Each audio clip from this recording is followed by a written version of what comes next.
Universitário do Estado de Pará. É mestre e doutor em Direito, professor neste centro e tem trabalhado nas áreas da História do Direito, do pensamento jurídico e do Direito Internacional dos Direitos Humanos.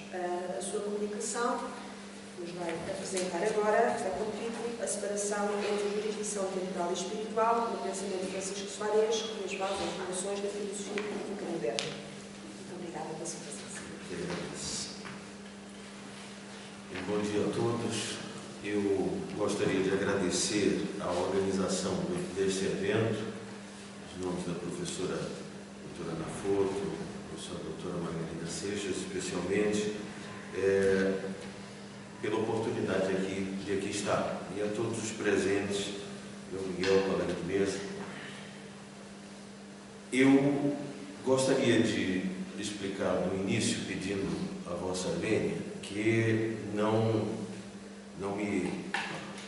me ocorre fazer a minha comunicação por escrito, porque eu já tenho idade suficiente para saber também como é que eu funciono nessas exposições. Todas as vezes que me arvorei a fazer a leitura de textos escritos, eu era absolutamente irreverente ao meu próprio texto. Então, eu gostaria de me dirigir diretamente a vocês a partir de algumas anotações aqui que fiz sobre esse tema, na intenção de compartilhar algumas reflexões que tenho tido ao longo desses últimos anos, especialmente aqui junto ao Centro de Investigação, Teoria e História do Direito da Universidade de Lisboa, onde sou investigador do pós-doutoramento.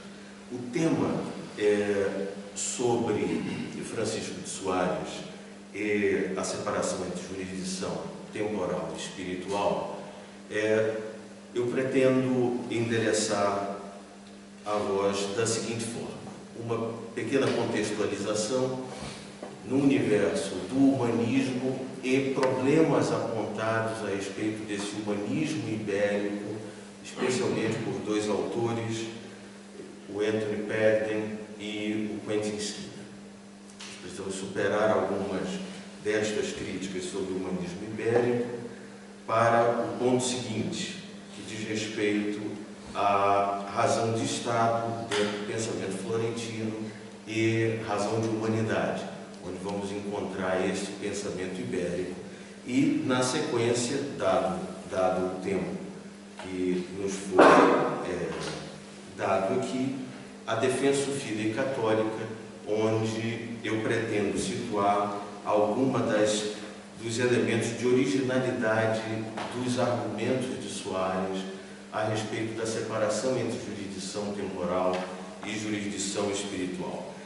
Nesse ponto específico, eu já quero adiantar que a minha perspectiva é insistir, sim, na originalidade de alguns dos argumentos de Francisco de Soares e não, portanto, Soares como uma espécie de via através da qual se colaciona uma série de opiniões do seu próprio tempo. Há uma originalidade que considero essencial no pensamento de Soares, especialmente no que diz respeito à sua filosofia política. Eu vou procurar deixar esse argumento aqui claro. No que diz respeito ao ponto primeiro, a contextualização. Por que falo do humanismo e creio necessária essa contextualização? Vejam, a contextualização necessária aqui diz respeito à recessão do direito romano na Península Ibérica como um fenômeno tardio de recessão desse direito romano. É absolutamente comum nos manuais clássicos e nos livros clássicos sobre o tema, me refiro especialmente a John Dickson, a Van Carnegie e ao próprio Antônio Manuel Espanha, nos referimos a um relevante autor português, que os capítulos sobre recessão do direito romano digam respeito essencialmente à escola italiana e à escola francesa dentro do contexto da redescoberta do corpus iuris civilis nos primeiros séculos da Baixa Idade Média. Então, nos dirigimos sempre a comentadores e glosadores e a este universo acadêmico dentro de um mundo entre o século XII e o século XIII, a Alemanha, França e Itália. O fenômeno, entretanto, de uma recessão tardia do direito romano precisa ser analisado com mais cuidado.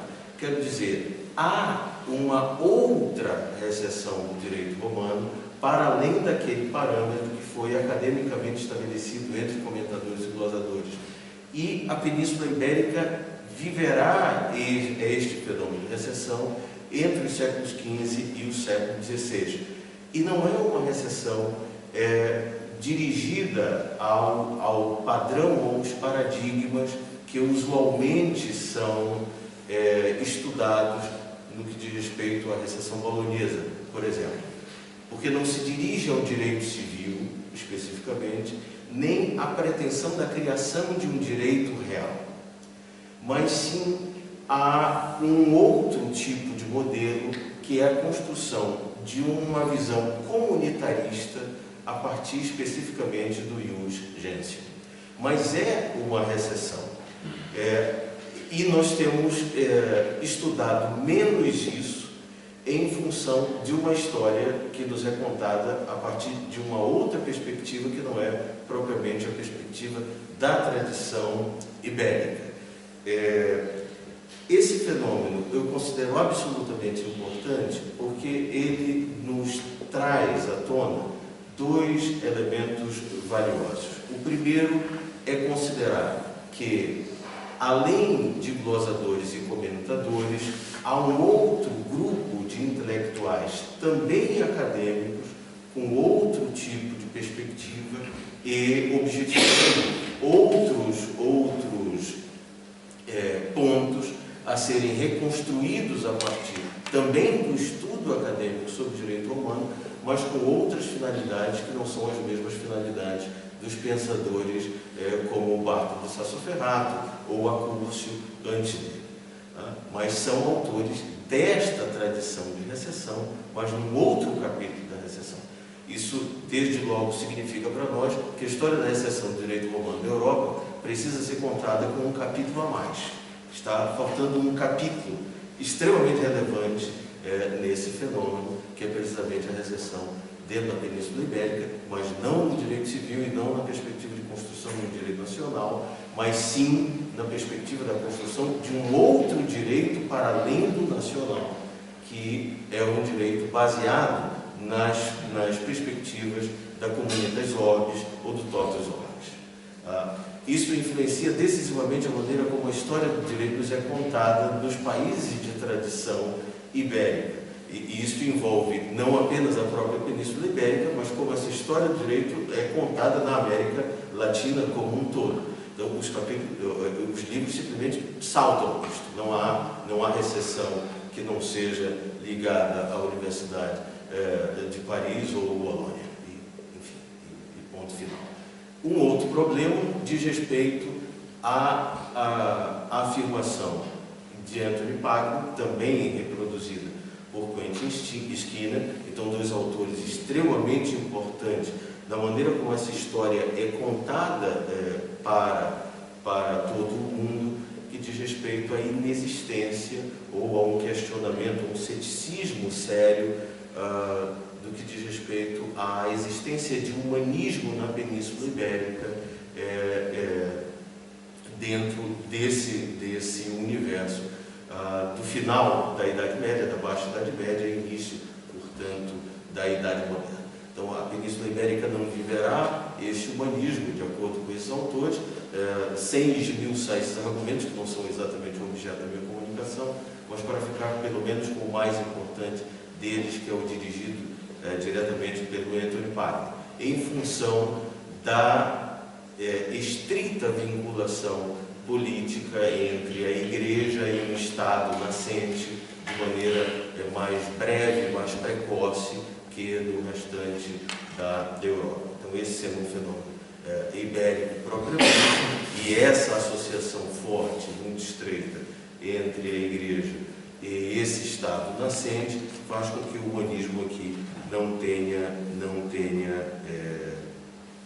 significado, ou seja, um fenômeno a ser ultrapassado. Entretanto, há aqui uma questão que não pode ser ultrapassada rapidamente. O humanismo, dentro desse contexto ibérico, ele de fato existe, mas também como um capítulo com suas especificidades. Porque não há um padrão daquilo que possa ser entendido como humanismo. As características, entretanto, do humanismo básicas que se preservam também na Península Ibérica desse período e dentro do qual se inserem os autores que estudamos dentro da Escola Ibérica da Paz, aqui especificamente Soares, mas também Vitória, diz respeito a uma questão do gênero literário e da maneira como escrevem as suas obras, sempre com alguma preocupação filológica e com alguma preocupação também de espelho dos príncipes, ou seja, são obras escritas para uma orientação daquilo que chamaríamos anacronicamente de uma política pública, então, por assim dizer, né? Então, se entendermos a obra da colonização como uma política pública, uma grande política pública, o que estes autores escrevem sobre guerra justa é um espelho dos príncipes, como esta política deve ser conduzida pelos príncipes de tal forma que realize um pressuposto de justiça. Esse gênero, então essa questão de gênero, não tem nada a ver com o que hoje nós chamamos de questão de gênero, mas essa questão do gênero que é uma questão humanista, o gênero literário, tal como o humanismo vai desenvolver. Isso há na Península Ibérica, porque estes autores escolásticos são escolásticos, mas com uma diferença que precisa ser trazida à tona, e já foi observada por vários que me antecederam aqui. Quando falamos do escolasticismo desses autores, ou do tomismo em Soares, vários já observaram aqui que é tomismo peronomútil. Existe alguma coisa ali que não se enquadra exatamente no tomismo. É um escolasticismo peronomútil. Existe alguma coisa ali que não se enquadra devidamente. Isso não quer dizer uma atitude disruptiva em relação à tradição anterior. Ao contrário, isso significa uma reafirmação da tradição tomista e uma reafirmação do escolasticismo. Porque não se trata de rejeitá-lo ao fazer algumas observações sobre Aristóteles, discordando do mestre. Não se trata de rejeitar São Tomás ao invocar São Tomás e discordar em 2 ou 3 pontos de São Tomás.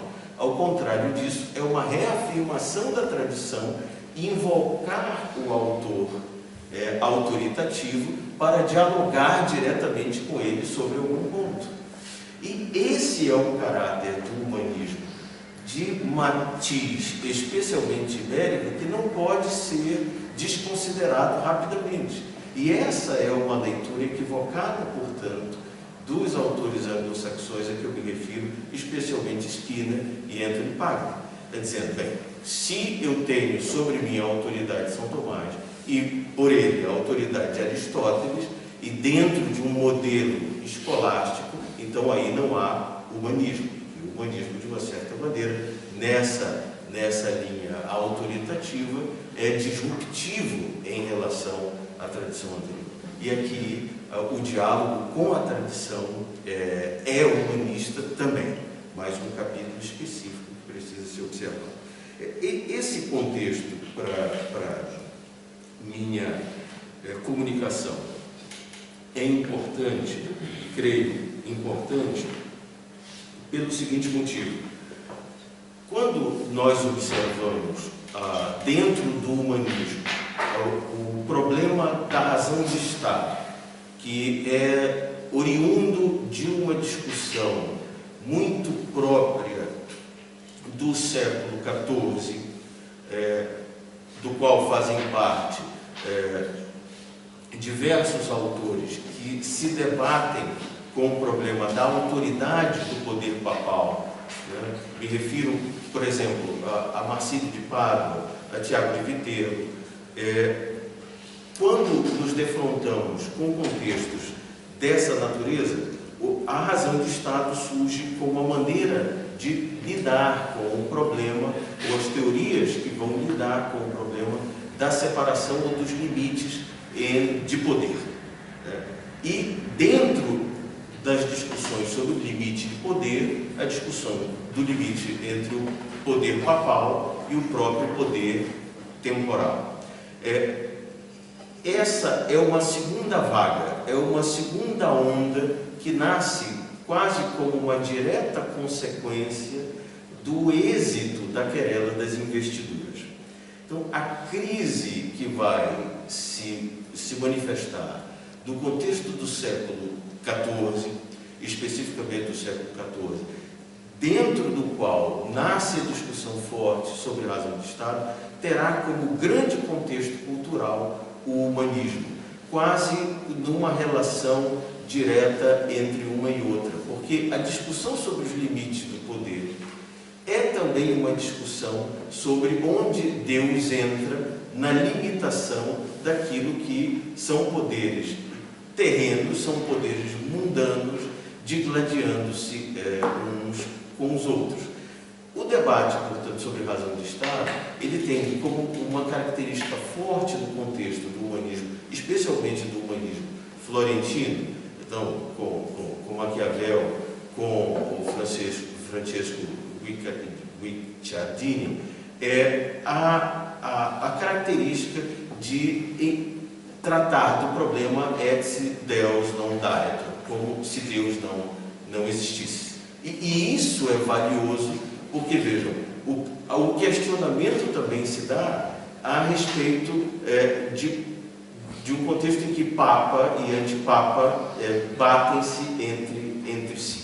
Então, de quem é a razão ou quem tem a razão dentro desse debate, é valioso nós entendermos, porque a partir daí o homem se coloca como critério também de definição de poder.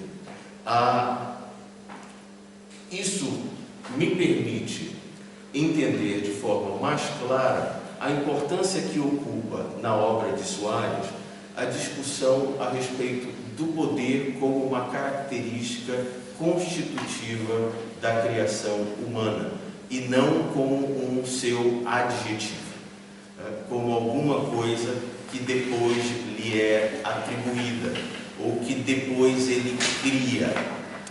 O poder e o poder político como uma característica constitutiva do homem é essencial na filosofia política de Soares, precisamente para tratar o problema da razão de Estado a partir de um outro ponto de vista. Me deixo mais claro, faço mais claro aqui o argumento. Situar o poder político como uma característica constitutiva do homem é situá-lo antes do Estado. E, portanto, dentro de uma razão que, por esse mesmo motivo, não pode ser uma razão de Estado, mas deve-se encontrar a sua origem em algum outro universo, em algum outro âmbito que não o Estado. Isso nasce na hipótese que aqui eu quero tratar e que faz parte do que eu tenho estudado. Então, este não é um argumento fechado, é um argumento aberto para debate e discussão. Isto nasce da profunda desconfiança de que a razão de Estado ela é uma criação nesse contexto problemático do século XIV, que mesmo nascendo do humanismo e talvez por nascer desse humanismo, abandona o homem apenas à disputa pelas armas. A discussão do limite de poder no contexto de uma razão de Estado tem como grande consequência, o grande resultado, fazer com que o homem seja engolido pelo próprio Estado. Esse é um ponto a ser colocado aqui e que, na maneira como Soares trata o poder político, me parece que está na base da sua desconfiança de que a razão de Estado apenas nos levará, na discussão dos seus próprios limites, a fazer com que o homem desapareça dentro desse debate. E se nós observarmos a maneira como o realismo ou o pragmatismo da escola inglesa do direito internacional trata estas questões de limites de poder, hoje, por exemplo, em Hadley Bull ou em Martin Witt, esses argumentos que eu tento entender ou aurir a partir de Soares me parecem muito claros. Ou seja, nós abandonamos qualquer objetivo de paz ou de justiça, porque a paz e a justiça efetivamente não são componentes nessa equação, mas sim apenas conseguimos manter algum nível de concordância entre os povos pela progressiva corrida armamentista. Ou seja, a razão de Estado nos leva sempre à consideração profunda de que o Estado engole qualquer razão específica de virtude. Então a virtude sai do âmbito das nossas considerações. Situar, entretanto, o poder político antes do Estado desde logo, afastar a razão de Estado como um desses elementos do contexto humanista do qual Soares descreve, mas de um humanismo muito peculiar da Península Ibérica, ao mesmo tempo nos leva a uma outra consequência direta. A origem desse Estado é uma origem ética. Há aqui, portanto, dois elementos que nascem dessa afirmação.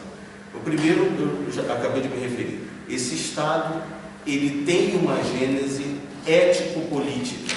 Ele não tem apenas uma gênese de poder, entendido este poder da maneira realista ou pragmática, que depois acabará vingando dentro do desenvolvimento da razão de Estado, das teorias de razão de Estado, que vão ter a sua própria senda, o seu próprio percurso a partir do século XIV. A segunda consequência específica disso é que está em Soares, e aí a sua influência grande, esse é um débito grande que precisa ser marcado também com a patrística, a filosofia política de Soares nasce a partir de uma consideração de antropologia filosófica. Então, quem é o homem? E a partir de uma concepção do que seja o homem, nasce ou se origina a sua filosofia política. A pergunta, portanto, essencial, a pergunta essencial de quem é o homem, nasce esta resposta de que, dentre as características que esse homem possui na sua Constituição, uma dessas características é o poder político, porque é sua vocação viver em sociedade. Este não é um problema, este não é um defeito, esta é uma característica constitutiva. Algumas coisas decorrem diretamente daí, e eu vou saltando algumas delas aqui, esperando que possamos discutir outras no debate da sequência. Para me manter fiel ao tempo, né? Não se preocupe, eu também estou atento a isso. A finalidade e a separação, indo diretamente ao ponto da separação entre jurisdição temporal e como essas considerações anteriores se ligam à jurisdição ou à separação entre jurisdição temporal e jurisdição espiritual. A finalidade da lei natural não é a mesma finalidade da lei positiva humana. Se a finalidade, ainda que o ideal entre estas leis é que a lei positiva humana esteja em consonância e se harmonize com as premissas dessa lei natural. Acontece que há duas distinções fundamentais que irão sempre apartar o universo em que essas duas leis funciona. E eu não quero fazer essas distinções apenas sublinhando algumas coisas que já foram observadas de maneira muito judiciosa ontem, especialmente, a respeito da sua mutabilidade ou não. Eu quero alinhar com outra característica que precisa ser discutida também dentro da obra de Soares, que me parece uma distinção fundamental entre essas duas leis. A lei humana, ela está sempre marcada pela característica da sua imperfeição. E, mais do que isso, essa imperfeição não significa apenas que ela mudará de acordo com o tempo e de acordo com a mudança dos costumes. Isso significa que ela não resolverá todos os problemas, porque ela deve permitir algum nível de vícios dentro da sociedade humana e dentro da sociedade política. Porque é característica humana exatamente esta, a sua falibilidade e a existência dos vícios, do pecado e dos defeitos. Essa é uma característica pós-lapsária, essa é uma característica pós-adâmica, é uma característica decorrente diretamente da queda. E aí há o tributo de Soares, especificamente, a composição negativa da gênese da sociedade política que vem de Santo Agostinho. Então, esta sociedade política é o mal necessário. Ela não nos leva a qualquer grau de perfeição. Ela está aí porque caímos do paraíso. Ela é uma característica pós-lapsária. Ela é negativa pela sua própria gênese. Ela é o jeito que temos. Ela é o que temos. É o que lá está. A lei humana também é o que temos, é o que lá está. Portanto, não se espere da lei humana que ela consiga abolir todos os vícios. Isso conforma uma jurisdição ou uma característica essencial da jurisdição temporal, que é a sua falibilidade, independente de todas as nossas tentativas, que em relação à lei natural ou à lei canônica e, portanto, o âmbito da jurisdição espiritual, isto já não haverá. Esta característica da jurisdição e da jurisdição espiritual e da lei que seja comandada pelas características da graça e que tenha o objetivo, portanto, de salvação e redenção, estas sim podem mirar a perfeição. Estas sim devem almejar a perfeição, porque é característica da graça o aperfeiçoamento da própria natureza. Se a lei humana não nos aperfeiçoa, a lei natural e a lei canônica devem mirar ao aperfeiçoamento humano. Cabe à lei temporal manter os limites toleráveis de sociabilidade, para que aquela característica constitutiva humana que decorre diretamente do poder político e, portanto, nos comanda a vida em sociedade, possa ser factível. Então, cabe à lei temporal fazer aquilo que está ao seu alcance, manter em níveis toleráveis a nossa sociabilidade. Como é que Soares traduz isso? A partir da finalidade específica da lei temporal, então da lei positiva humana. Deve esta lei corrigir o interesse particular e a busca do interesse particular por um indivíduo específico, por um indivíduo determinado, levando-o a buscar nas suas ações o bem comum. É isto que ela pode fazer.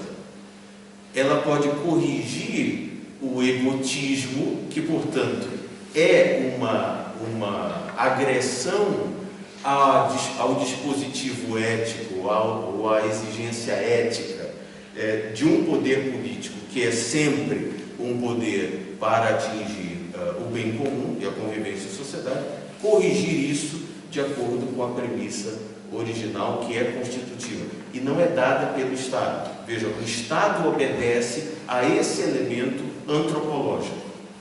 O Estado se curva e deve se curvar a este elemento antropológico.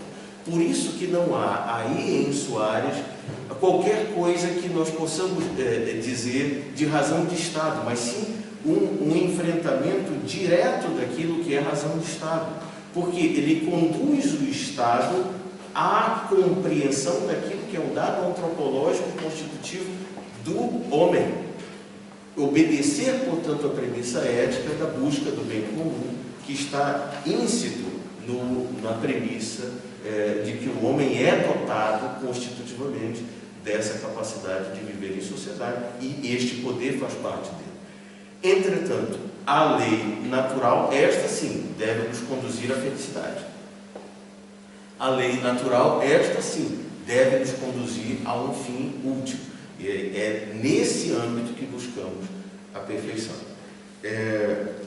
Soares, aqui, e já me encaminhando para o final, sei que já esgotou, para fazer um resumo da parte final, se coloca diante de 3 vias que, a partir do século XIV, no final das contas, estão à disposição e em disputa. Me referindo especificamente aqui ao defensor patres do Marcílio de Pádua. A supremacia do poder espiritual, a ratio salutis, a supremacia do poder temporal ou a igualdade entre esses 2 poderes com separação das esferas de decisão. Soares vai tender para esta terceira posição, né? Não a supremacia de uma, não a supremacia de outra, mas sim a igualdade entre elas, mas uma igualdade com separação, portanto, das suas funções, mas assinalando novamente o argumento que me parece aqui o principal na maneira como vejo o assunto. Esta separação de funções é dado não em função de uma arquitetura específica de uma sociedade constituída a partir do Estado, mas sim de uma concepção antropológica da constituição humana, portanto, da qual nasce o próprio Estado. Então, isto se insere rigorosamente num universo de razão natural. Né? Então, um homem antes do Estado, o direito antes do Estado, as virtudes antes do Estado e que a constituem. E a sua própria visão de totus orbis e de communitas orbis é, obviamente, diretamente influenciada para isso. Já são temas que decorrem desta exposição, os quais, desse momento, eu não posso abordar. Quero, com todas as questões aqui apenas revolvidas, espero que sejam comunicadas no debate posterior, agradecer a atenção, a paciência e renovar o agradecimento pelo